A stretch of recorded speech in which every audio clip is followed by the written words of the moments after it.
excited to be here in community with all of you.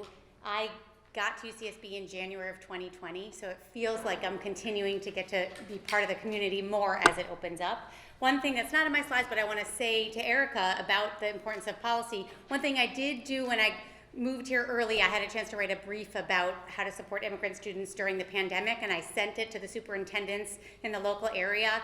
One responded, they asked me to be on their equity and diversity task force, and a few years later, when I'm ready to do research, they're really open to having me ask some questions in their schools. So I highly recommend from a local, that local, up to federal. So I'm going to talk a little bit about my research, my new research that started in Santa Barbara on how we're preparing teachers to teach children of immigrant backgrounds. Here we go. So a little context about our student populations in K-12 public schools, that our teachers today are teaching a more linguistically, culturally, ethnically diverse population. 1 in 4 students has at least one foreign-born parent, so that's the term immigrant origin often means having one foreign-born parent, so that's 20 million students. And 80% of those students are themselves US-born or second generation. About 7% of students live with at least one undocumented parent, and that's 5 million kids in K-12 public schools, and almost 700,000 students themselves are undocumented. In California, we know we're an immigrant receiving state with a long history of actually being on land of people who are now immigrants, but Mexican land. 50% of our foreign-born population is Hispanic, and 20% of citizen children live with undocumented family members. So this is even more pressing in terms of thinking about the students in our schools and the teachers we're preparing them to educate. So there is clear recognition, thankfully, although California has vacillated a lot on language policies, that language needs are one really important thing we need to think about in preparing teachers. That there are kids who are coming in with English not as the main language spoken in their household, and so teachers need to be prepared to help educate those students and engage their families, but language is only one tiny part of what it means to grow up in an immigrant-led household or in a family with immigrants. And so this work, the broader project that I'm doing, is trying to think about these other dimensions of what it means to grow up in immigrant families and to help teachers have some familiarity and awareness and feel prepared and equipped to support and engage with students and families. So some of the consequences of immigration policies and living undocumented and the xenophobia in our country are, well, an audience of psychologists, the health and mental health consequences are well documented. Academically, for children of undocumented immigrant parents, slower cognitive and language development, in part because families are afraid to access the supports to which their kids are eligible. Higher probability of grade repetition and dropout. Increasingly, there's really strong causal evidence of this. School mobility, changing schools because there are more ICE raids, because they have 287G agreements, and declining test scores in response to higher rates of deportation or ICE activity.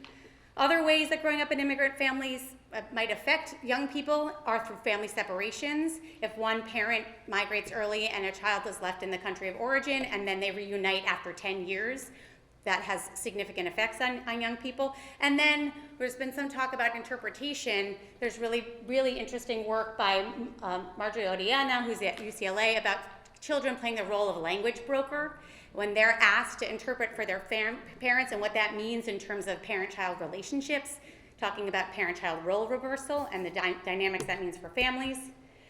So in teacher education, there's been a lot of work on culturally responsive pedagogy, culturally sustaining pedagogy, knowledge and using funds of knowledge. There's also work on, so in that realm, Cesare Warren calls for teacher education to curate teacher preparation experiences that enable teacher candidates to acquire first-person knowledge of the young people and families they'll serve, whatever school and community they will enter. So really thinking about how do we prepare our teachers for the communities we're working in. And then also important work that I'm trying to build on about building student-teacher relationships and empathy, because the whole fundamental, the baseline, in fact, my doctoral students taking Rebecca Morales-Rios' class are like, oh yes, we're learning all about attachment theory in our human development class, and this is these relationships are also about attachment theory. So I'm trying to build on that work. But very little of the work on culturally responsive pedagogy and sustaining looks at students' immigrant origins as a body of knowledge that could help with these relationships and connections. So I'm starting a multi-stage with a lot of support from the UCSB Academic Senate and the Migration Initiative. I've been able to do a bunch of small-scale studies to try to learn something about first, what is the California Teaching Commission asking in their standards for teacher preparation? How, if at all, is anything related to migration, immigration policies, immigration enforcement, and their effects on students included in the California teacher performance expectations? Because that's what lays out the standards for how teacher ed programs are preparing their students. So I looked at the California teacher preparation performance expectations, and there are 6 TPEs, there's 6 broad categories and 45 elements underneath it. And this is really how teacher ed programs structure their courses and their programs to prepare their teacher candidates.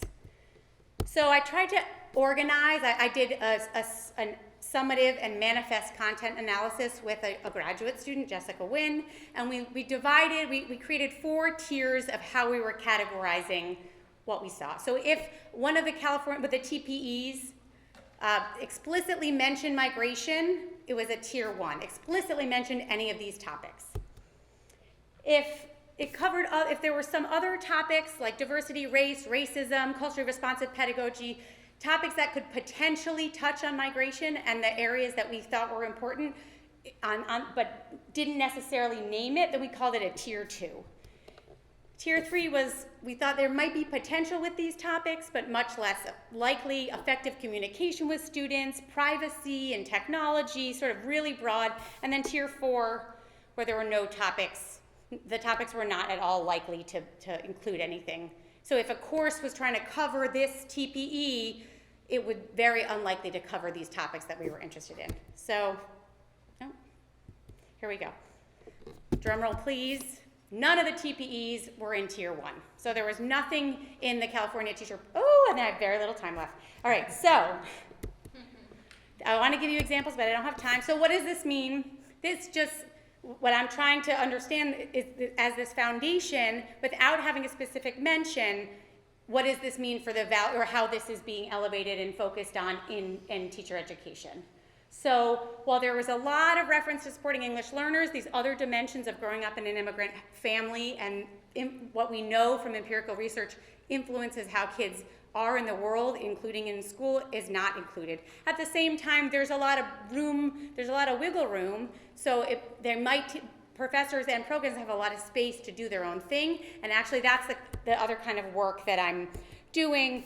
I looked at syllabi from 4 teacher ed programs in public universities in California to do a similar analysis, and then interviewed instructors of the courses where either they did include or thought about or could potentially include it. We then surveyed and interviewed teacher candidates as they graduated about how prepared they felt if they learned any of this. And right now, with a partner local school district, I'm interviewing 4th to 6th graders with at least one immigrant parent about what they want their teachers to know about them. So this is just the beginning of what I think is a real opportunity in this state and beyond to really understand. And I want to thank my colleagues at UCSB, which may or may not be a site where I'm doing work, just because they've been super supportive of this new line of research. And I really believe that this is a way that UCSB can inform policy at the state level and beyond. So thank you.